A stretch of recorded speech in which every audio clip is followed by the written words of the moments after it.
सुधा और राकेश के 3 बेटे थे। शादी के बाद तीनों माँ बाप से दूर रहते और सिर्फ त्योहारों में आते। माँ जी, पिताजी, अगली बार आप लोग हमारे घर आइएगा। अरे नहीं बहू, सब यहीं आ जाते हैं तो घर खिला खिला लगता है।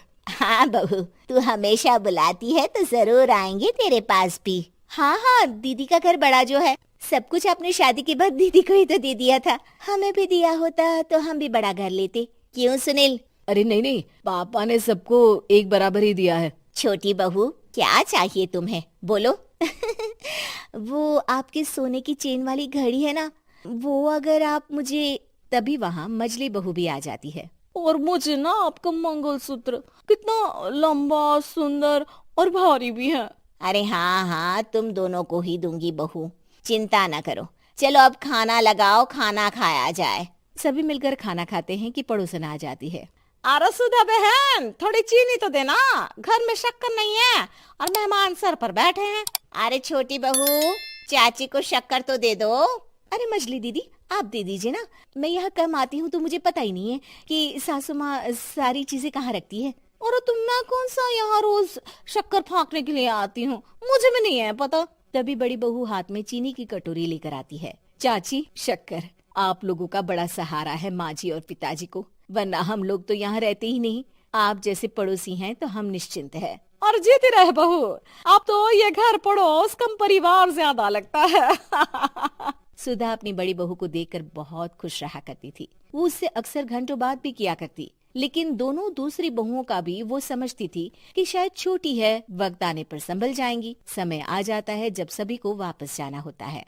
माँ जी, हम लोगों की फ्लाइट पहले है, हमें इजाजत दे। वो सास के गले लगकर चली जाती है। थोड़ी देर बाद छोटी बहू कहती है, माँ जी, मैं ना ये सोफे के कवर और चादरें ले जा रही हूँ, यहाँ तो ऐसी ही पड़ी रहेंगी। हाँ हाँ बहू, ले जा, और कुछ चाहिए तो बोल। और तो चाहिए बहुत कुछ, पर चलिए कोई बात नहीं, अगली बार ले जाऊंगी मैं। ऐसे ही मंजली बहू भी घर का बहुत सारा सामान ले जाती है। सभी के जाने के बाद सुधा राकेश से कहती है, घर कितना सूना लग रहा है ना। हाँ, और खाली भी। तुम्हारी दोनों बहुएं सब बटोर गई। अरे ठीक है ना, हम दोनों ही तो हैं, कितना सामान लगेगा, फिर उन लोगों की नई गृहस्थी, इतना मत सोचा करे। समय बीतता है। ऐसे ही हर साल त्योहारों में सुधा और राकेश के बच्चों की बहू आते और जाते वक्त ढेर सारा सामान पैक कर कर ले जाती। लेकिन कुछ ही सालों में सुधा का देहांत हो जाता है। पिताजी, आप यहाँ अकेले क्या करेंगे? हम लोगों के साथ चलिए। अरे नहीं नहीं बहू, इस घर में सुधा की यादें हैं, मैं उसे नहीं छोड़ सकता हूँ। अब तुम लोगों की माँ नहीं रही। देख लो, वैसे तो मैंने उसके जीते जी सब कुछ दे दिया है, लेकिन कुछ उसका पर्सनल कीमती सामान था जो ये है, ले लो।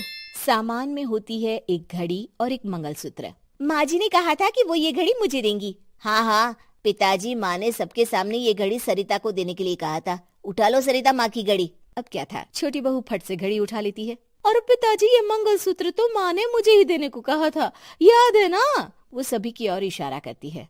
तू भी ले ले ये हार बेटा, कोई बात नहीं। मंजली फटाक से हार उठा लेती है। ससुर बड़ी बहू की तरफ देखते हैं। तुझे क्या दूं बेटा?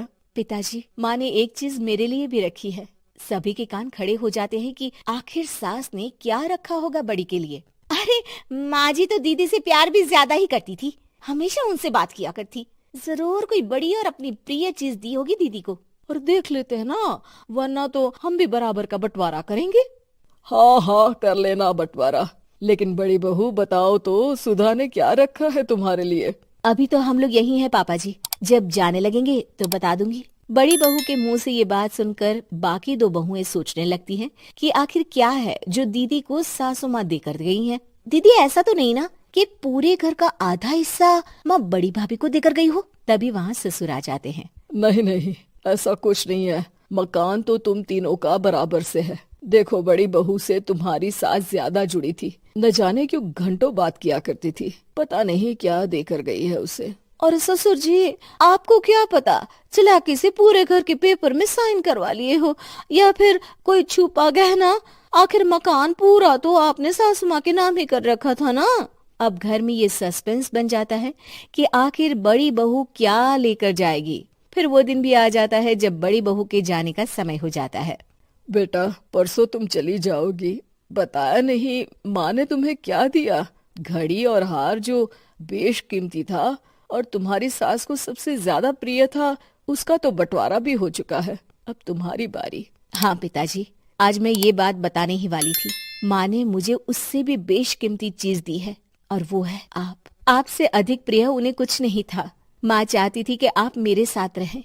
चलिए पिताजी। बेटा, मेरे पास तो कोई पेंशन भी नहीं है और ना ही कोई प्रॉपर्टी। लेकिन आपके पास संस्कार है पिताजी, जो मेरे बच्चे आपसे लेंगे, तो आपको ले जाने पर स्वार्थ ही है मेरा। चलिए ना पापा। सभी के सामने पिताजी बड़ी बहू और बेटे के साथ उनके घर चले जाते हैं।